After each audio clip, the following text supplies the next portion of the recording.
ಬಿಸಿಲು ಯಾಕಂತಂದ್ರೆ 12-12:30ವರೆಗೂ ಇಷ್ಟು ವರ್ಷಗಳು ಮಾಡ್ಕೊಂತ ಬರ್ತಾ ಇದ್ದು, ಇಷ್ಟು ತಿಂಗಳು ಮಾಡ್ತಾ ಹೋಯ್ತು, ಏನ್ ಪರವಾಗಿಲ್ಲ ಅಂತ ಅಂದ್ಬಿಟ್ಟು. ಆದ್ರೆ ಈಗ ಬಿಸಿಲು ಜಾಸ್ತಿ ಇದೆ. ಎಲ್ಲಾರು 60 ವರ್ಷ ಮೇಲ್ಪಟ್ಟ ಯುವಕರೇ ನಾವೆಲ್ಲ. ಅದಕ್ಕೋಸ್ಕರ ಸ್ವಲ್ಪ ನೆರಳಿರೋ ಕಡೆ ನೆರಳನ್ನ ಆಶ್ರಯ ಪಡ್ತೀವಿ. ಇರ್ಲಿ. ಇದು 38 ನಮ್ಮ ಪಿ ಎಫ್ ಆಫೀಸ್ ಹತ್ರ 38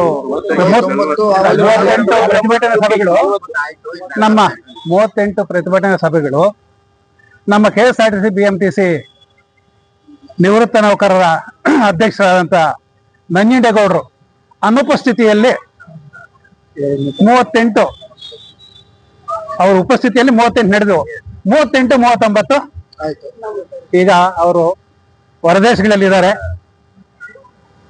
ಈ ತಿಂಗಳು 15ನೇ ತಾರೀಕಿಗೆ ಬರ್ಬೇಕಾಗಿತ್ತು. ಅಲ್ಲಿ ಯುದ್ಧದ ಕಾರ್ಮೋಡ ಇದ್ದಿದ್ದರಿಂದ ಫ್ಲೈಟ್ ಕ್ಯಾನ್ಸಲ್ ಆಯ್ತು.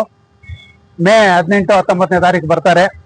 ಅವರು ಈ ಸಂಘಟನೆಯನ್ನ ಎಷ್ಟು ಕಷ್ಟಪಟ್ಟು ಎಷ್ಟು ರಿಸ್ಕ್ ತಗೊಂಡು ಬೆಳೆಸಿದ್ದಾರೆ ಅಂತ ಅನ್ನೋದು ತಮ್ಮೆಲ್ಲರಿಗೂ ಗೊತ್ತಿದೆ. ಬರೀ ಒಂದು 8 ಜನ 10 ಜನದಿಂದ ಇವತ್ತು ಸಾವಿರಾರು ಜನ KSRTC BMTC ನೌಕರರ ಇವತ್ತು EPS 95 ಪೆನ್ಷನ್ ಅಂದ್ರೆ ಏನು, ಆ ಪೆನ್ಷನ್ ಯಾವ ತರ ತಗೋಬೇಕು, ಅದು ಕಾನೂನುಗಳೇನಿದಾವೆ ಅನ್ನೋ ದೃಷ್ಟಿಯಲ್ಲಿ ತೋರಿಸ್ಕೊಟ್ಟವ್ರು ಅಂತಂದ್ರೆ ನಮ್ಮ ನಂಜುಂಡೇಗೌಡರು. ಅದಕ್ಕೋಸ್ಕರ ಅವರು ಈ ತಿಂಗಳು 18-19 ಬರ್ತಾ ಇದ್ದಾರೆ. ಅವ್ರಿಗೆ ಯಾವುದೇ ವಿಧವಾದ ಏನೂ ತೊಂದರೆ ಆಗದೆ ಆರಾಮಾಗಿ ಬರ್ಲಿ ಅಂತ ಅಂದ್ಬಿಟ್ಟು ಎಲ್ಲಾರ ಒಂದು ಚಪ್ಪಾಳದೊಂದಿಗೆ ಸ್ವಾಗತ ಮಾಡೋಣ. ಈಗ ನಮ್ಮ KSRTC BMTC ನೌಕರರ ಸಂಘದ ಪದಾಧಿಕಾರಿಗಳು ಬಂದಿದ್ದಾರೆ, ಅಧ್ಯಕ್ಷರೊಬ್ಬರಿಲ್ಲ. ಹಾಗೂ ನಮ್ಮ ಸಾಮಾಜಿಕ ಕಾರ್ಯಕರ್ತರಾದಂತ ಹೋರಾಟಗಾರರಾದಂತ ನಮ್ಮ ಚಂದ್ರೇಗೌಡರು ಬಂದಿದ್ದಾರೆ.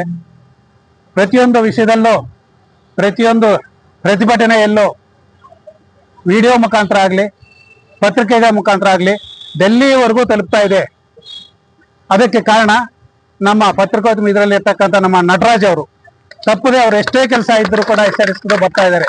ಅವ್ರಿಗೆ ಹೃತ್ಪೂರ್ವಕ ವಂದನೆಗಳನ್ನ ತಿಳಿಸ್ತಾ ಇದೆ ತಮ್ಮೆಲ್ಲರ ಮುಖಾಂತರ. ಸ್ನೇಹಿತರೆ, 2022 ನವೆಂಬರ್ ಅಲ್ಲಿ ಸುಪ್ರೀಂ ಕೋರ್ಟ್ ಅಲ್ಲಿ ಆರ್ಡರ್ ಐತೆ, ಎಲ್ಲರಿಗೂ ಗೊತ್ತಿದೆ.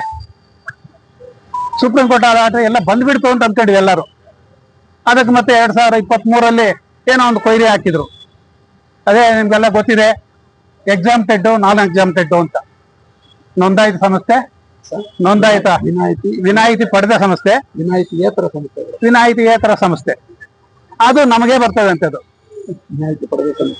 ವಿನಾಯಿತಿ ಪಡೆದ ಸಂಸ್ಥೆ ಅಂತ ಅಂದ್ಬಿಟ್ಟು ಇವು ಈ EPF ನವ್ರಿಗೆ ಗೊತ್ತಿಲ್ವಾ? ಅವ್ರಿಗೆ ಗೊತ್ತಿದ್ದು ತಾನೆ.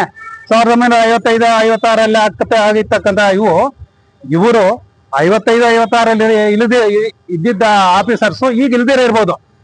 ಆದ್ರೆ ಕಾನೂನುಗಳು ಕಡತಗಳೆಲ್ಲ ಅದ್ರಲ್ಲಿ ಇರ್ತಾವಲ್ಲ, ಪರಿಜ್ಞಾನ ಇರಲ್ಲ ಇವ್ರಿಗೆ. EPS ನವ್ರಿಗೆ ಪರಿಜ್ಞಾನ ಇರಲ್ವಾ? ಇದೆ. ಬೇಕಂತಲೇ ಅವರು ಉದ್ದೇಶ ಪೂರ್ವಕವಾಗಿ ನಮಗೆ ಮೋಸ ಮಾಡ್ತಾ ಇದ್ದಾರೆ. ನಾವು ಸರ್ವಿಸ್ ಅಲ್ಲಿ 60 ವರ್ಷ ವಯಸ್ಸಾಗಿರುವವರು ಸಾರಿಗೆ ಸಂಸ್ಥೆಯಲ್ಲಿ ದುಡಿದು ಬಂದಿವೆ. 60 ವರ್ಷ ವಯಸ್ಸಾಗಿರೋ ದುಡಿದಿದ್ದೀವಿ. ನಮ್ಮ ಸಾರಿಗೆ ಸಂಸ್ಥೆ ಅಧಿಕಾರಿಗಳು ಎಷ್ಟು ಮಾತ್ರ ನಮಗೆ ಸಪೋರ್ಟ್ ಮಾಡಿದ್ರು? ಮಂತ್ರಿ ಮಹೋದಯರು ಎಷ್ಟು ಮಾತ್ರ ಸಹಾಯ ಮಾಡಿದ್ರು? ಒಂದು ಅಗ್ರಿಮೆಂಟ್ ಸಂಸ್ಥೆಯಲ್ಲಿ 3.5%, 4.5%, 5% ಈ ತರ ಯಾವ ತರ ನಮಗೆ ಗೋಳು ಹೋಗ್ಕೊಂತ ಬಂದ್ರು, ಅದೇ ತರ ಈಗ ನಾವು ರಿಟೈರ್ಡ್ ಆಗಿರೋ ದೇಶಾದ್ಯಂತ ಇರ್ತಕ್ಕಂಥ ಈ EPS 95 ಪಿಂಚಣಿದಾರರ ಗೋಳು ಒಯ್ಕೊಂತ ಇದ್ದಾರೆ ಇವರು. ಮೊದಲು ಶತ್ರುಗಳು ಅಂತಂದ್ರೆ EPS ನಮ್ಮ EPF ಅಧಿಕಾರಿಗಳಂತ ಹೇಳ್ಬಹುದು. ಆಮೇಲೆ ಅವರ ಸಂಬಂಧಿಸಿದ ಮಂತ್ರಿ ಮಹೋದಯರು ಅವರು ಇರ್ತಾರೆ. ಇರ್ಲಿ.